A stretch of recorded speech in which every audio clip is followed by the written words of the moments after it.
पाकिस्तान के साबिक star allrounder Shahid Khan Afridi की बड़ी साहिबजादी की शादी की तकरीब कराची में मुनाकिद हुई, जिसमें कप्तान बाबर आजम समेत दीगर कौमी क्रिकेटर्स ने शिरकत की। शाहिद आफरीदी की बड़ी बेटी अक्सा आफरीदी की शादी नसीर से कराची के मुकामी हॉल में होने वाली पुरवकार तकरीब में हुई।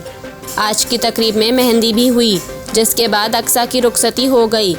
अक्सा और नसीर का निकाह गुज़िश्ता बरस दिसंबर में हुआ था। तकरीब में श्रीलंका के खिलाफ सीरीज़ के लिए कराची में लगने वाले कौमी ट्रेनिंग कैंप में शरीक खिलाड़ियों ने ख़ास तौर पर शिरकत की।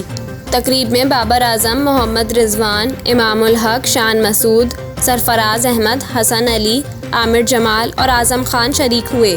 इसके अलावा साबिक क्रिकेटर्स मुईन खान, अरशद खान, मोहम्मद अकरम और वकार यूनुस भी शरीक हुए।